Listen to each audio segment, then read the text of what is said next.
नया सत्र शुरू हो गया। अब सवाल अभिभावकों के सामने है कि शिक्षण सामग्री यानी कि पाठ्य पुस्तकें कहाँ से लें, स्टेशनरी कहाँ से लें, ये तमाम चीज़ें कहाँ से लें। लेकिन स्कूलों ने, ज़्यादातर स्कूलों के अंदर ये हो रहा है कई स्कूलों में, जिनमें स्कूलों ने खुद नहीं जो शिक्षण सामग्री वो देते हैं। नियम क्या है? हमारे साथ में अभिषेक जैन बिट्टू है, जो लगातार पेरेंट्स एसोसिएशन के अध्यक्ष हैं, इस मुद्दे को लेकर लगातार उठाते रहे। अभिषेक जी, क्या इसमें इस पूरे मामले को लेकर, क्योंकि कई पेरेंट्स की शिकायत लगातार रही है कि स्कूलें उनको थोपती है कि भाई आपको यहीं से खरीदनी होगी, क्या स्थिति क्या है?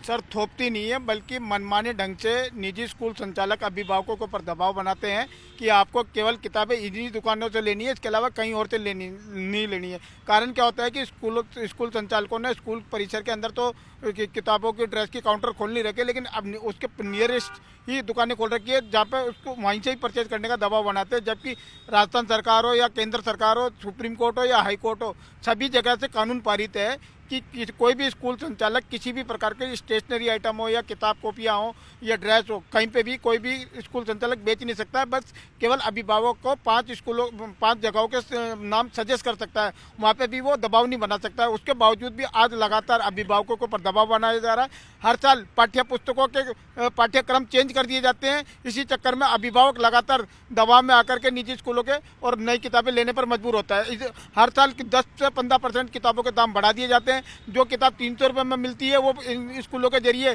800 से 1500 रुपये तक खरीदने पर मजबूर हो रहे हैं। जबकि पूरे देश भर में आपने देखा होगा कि सीबीएसई बोर्ड के जो जितने भी मान्यता प्राप्त स्कूल है, वहाँ पर 9 to 12 एनसीईआरटी की किताबें अनिवार्य है। हम लगातार राजस्थान सरकार से, केंद्र सरकार से मांग कर रहे हैं कि पहली कक्षा लेकर 8वीं कक्षा तक के विद्यार्थियों को एनसीईआरटी की किताबें अनिवार्यता रूप से लागू क्यों नहीं करवाई जाती है? अगर ये लागू हो जाती है तो पेरेंट्सों के कम से कम, ज़्यादा नहीं तो मैं मानता हूँ कि 2000 रुपये में सेट बच्चों को पढ़ाने के लिए उपलब्ध हो जाएगा। अच्छा, यूनिफॉर्म तो क्या ले सकते हैं बाहर से या नहीं?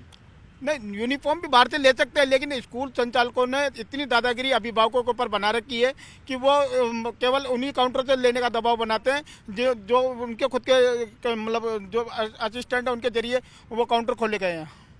क्या इसको लेकर, ये जो मनमानी है, इसको लेकर कभी शिकायत सरकार में या किसी भी स्तर पर आपने की है और उसका क्या रहा? सर देखो, सन 2020 से हम लोग संयुक्त अभिभावक संघ के बैनर तले स्कूलों के ऊपर एक्टिविटी कर रहे हैं। इस एक्टिविटी के मतलब 2020 से लेकर अब तक के दौरान करीबन हम 400 से 500 शिकायतें पिछले 5 साल में शिक्षा विभाग को दे चुके हैं, लेकिन आज तक किसी भी जगह पर कोई भी कार्रवाई स्कूलों के खिलाफ नहीं हो पाई है।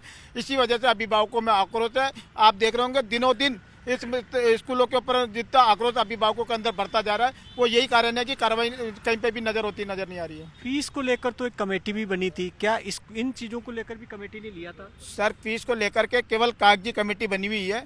जो हकीकत में कमेटी बननी चाहिए वो कहीं पे भी नहीं बनी हुई है। जब तत्कालीन यहाँ पे सरकार थी 2016-17 के अंदर, उस समय कानून पारित हुआ था फीस एक्ट 2016 कानून लागू करने का। उसके बाद ये मामला सुप्रीम कोर्ट में चला गया, राजस्थान हाईकोर्ट में भी मामला था। 19 दिसंबर को 2020 को राजस्थान हाईकोर्ट का फैसला आया, 3 मई 2021 को सुप्रीम कोर्ट का फैसला आया। उस दिन से लेकर आज तक लगातार सुप्रीम कोर्ट हो या राजस्थान हाईकोर्ट को लगातार कोर्ट के आदेशों की अवमानना हो रही है। सरकार कोई एक्शन नहीं ले रही है, जबकि सरकार को एक एक स्कूल की मॉनिटरिंग करनी चाहिए थी और फीस एक्ट की पालना सुनिश्चित करवानी चाहिए थी। हमने बाकायदा आरटीआई लगा करके जानकारी लेनी चाहिए, लेकिन उसका भी हमें आज तक कोई जवाब नहीं मिला है।